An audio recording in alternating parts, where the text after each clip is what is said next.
Welcome to another amazing character rework video, this time focusing on Feria, the powder keg. We covered Valda's rework in our last character guide video, and today we'll be giving similar treatment to my second favorite character, Feria. We'll be covering her new changes and how they may affect her playstyle, although her changes were a bit less impactful than Valda's. Drop a like on the video, and let's get into it.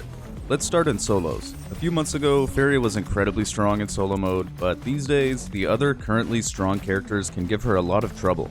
She'll usually use her defensive skill in solos, since it has a decent cooldown time and gives very good spacing, even staggering an enemy that's hit by it. This move sends Feria backwards away from wherever the camera is facing, allowing her the option to quickly reposition vertically if she needs to. This move doesn't need much explaining. The new second skill is also viable in solos, although it will be a little tricky to use since the silence only lasts for 3 seconds, but it does guarantee a combo on an enemy that gets hit close enough to Feria.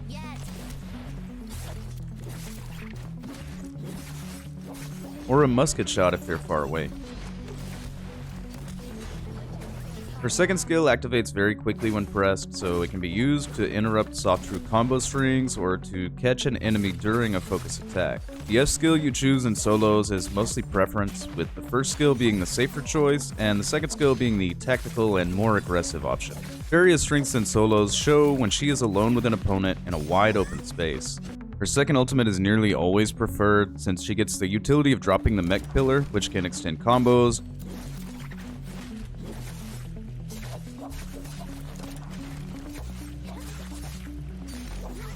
deny enemy healing, help close gaps or stop a running enemy, and tons of other uses. It even acts as a pseudo-defensive combo breaker. Then she still has the option to get into her mech as long as she's not under any stagger or control effects. The pillar will also block shots for Feria, letting her safely heal behind it, and the pillar counts as an enemy target to melee aim assist, so fighting a Feria near her pillar can be tricky since attacks can prioritize aiming at the pillar instead of Feria. Once Feria is inside the mech, fighting her 1v1 is not a good idea unless you have an ultimate that allows you to damage her directly like Zai or Tarka's Fire, or if you can control or cancel the mech like with Justina's Freeze, Valda's Water Spears, or Monk just being able to rip Feria out of her mech instantly. Going into cannon mode slams the ground around Feria, which guarantees a cannon shot. The ground slam has about a 6-meter radius and can be cancelled by pressing vertical again. Entering cannon mode has a 4-second cooldown. Jumping while in cannon mode results in a faster cancel, letting you quickly go back into cannon mode as long as the cooldown for entering cannon mode is passed.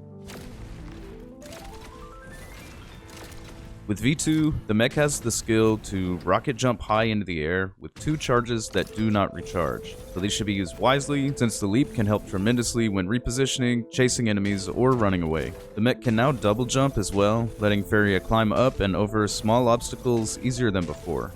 Can't really recommend the first ultimate in solos, since it doesn't have the utility of the pillar, and suffers from many of the weaknesses that we'll talk about now.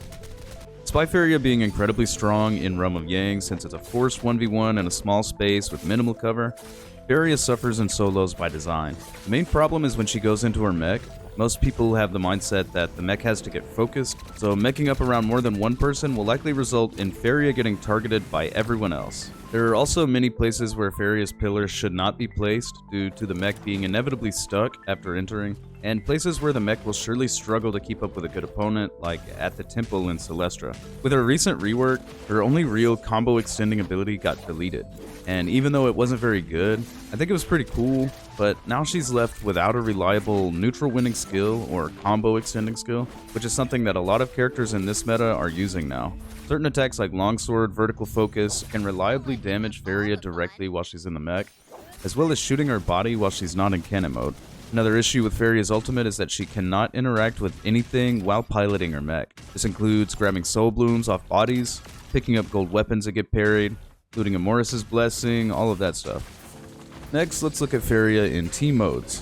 For trios, she is usually played as a slot 3 support or slot 2 utility, but a good Feria can function well as slot 1 with 2 healers or certain other teams like a healer and a Timulch. For support Feria, let's look at the popular Cannonball team comp as an example without diving too deep into how the whole team works. Support Feria tends to favor second skill for the kill setup potential, targeting the enemy that will likely give her team the most trouble. Some high priority targets to silence before they can use their ultimate include Monk, Viper, Timulch, Healing, or another Feria. The silence is short, so it needs to be timed properly and coordinated with the team to ensure it leads to some sort of follow-up or denies the enemy the opportunity to get out of a bad situation. As of the rework, this skill can now peel gold weapon focus, like when a teammate gets parried, and has a large explosion radius, so it could potentially silence multiple enemies at once. Support Feria will almost always play second ultimate, and the goal is to let her teammates get in the mech while she stays alive, silencing enemies and building up another ultimate for her team. For utility Feria, things are a little different. In slot 2 position, Feria will be more focused on using the pillar for her team and then getting in her own mech to control the situation. For example, Monk and Feria don't need to be ulting at the same time, but if they do, they need to coordinate their attacks so Feria doesn't stop Monk from getting grabs. Either skill is fine for Feria here, and when she's in her mech, she should focus on protecting her teammates and helping them kill their targets, instead of chasing low HP opponents on her own. Feria is not very easy to use and requires more aiming skill than any other character in the game. Next, we have to talk about Feria's talent glyphs. She has a very unique situation with the red glyph Aegis, which activates when a character uses their ultimate. Feria never gets the benefit from Aegis, neither when she drops Pillar, gets in mech from Pillar, or even when she gets in mech from first ultimate. It just doesn't work on Feria. So for solos, I'd recommend something like this, where you can get cooldown reduction, wave roll, and a little rage generation. Just make sure you're using wave roll for strategic stamina management and not just trying to run away by spamming wave roll. And for trios, I'd recommend something like this, where you can get cooldown reduction and extra rage generation so you can drop even more pillars for your team. Alright, with all that stuff covered, let's go over some bonus tips that didn't really fit into any of these categories. First off, the mech's cannon mode shots and swarm shots both go through floors and walls. Empowered cannon shots have even more penetration and can hit enemies hanging onto the other side of a pillar in Yang.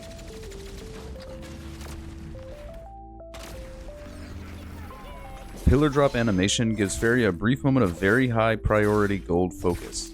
This can be used to absorb some attacks with control or pushback effects like a Valda water spear. Sometimes you can create a sort of mental pressure on your opponent by dropping the pillar and not getting in, but still hanging around the pillar and running back to it periodically. This can cause the enemy to make a mistake when expecting Feria to get in the mech. This gold focus also works against the pushback from Akos' ultimate, and most of the time, using pillar drop this way gives you a small opportunity to get in the mech with almost no way to stop it. Just like when shooting regular ranged weapons, the mech's cannon mode view is over the right shoulder, so if you shoot at the crosshair in the center of the screen, it's going at a slight angle to the right from where you are. Opponents that are higher than the mech are susceptible to combo shots. Enemies will be blasted away from the center of impact, so keep this in mind when shooting someone above you or when shooting someone off of a wall or tree. Empowered cannon shots charge up over time and by shooting swarm shots, and empowered shots do more damage and knockback. Use this shot to save a teammate from being slammed by a monk by shooting him near the end of your teammate's struggle.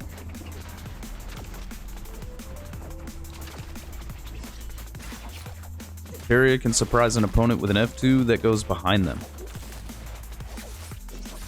And here's some examples of how to take advantage of the silence.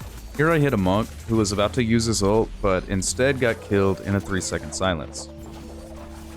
And there's Justina, who I silence while she's frozen, so she can't pop ult when she comes out. And when a Yodo gets silenced in her ult, she cannot launch slashes early or teleport. Feria used to have a feature where if she tries to get in her mech and is interrupted by a controlling effect or attack, it would cancel the mech, destroy the pillar, and use her ultimate. Luckily, they changed this in the rework, so it won't consume the pillar in this situation anymore. Feria's mech scales with weapon and armor rarity, and not with health. Health Jades do not affect the mech's HP. Using the pillar consumes 50% of Feria's rage. If anyone gets in her mech, it will consume another 50% of Feria's rage.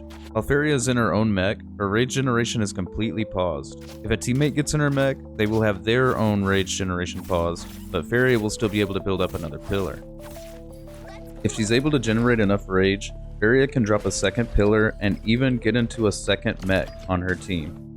Alright, if you're still here, please consider subscribing because I do guides like this all the time. I hope you enjoyed this video, thanks so much for watching, and I'll see you all in the next one.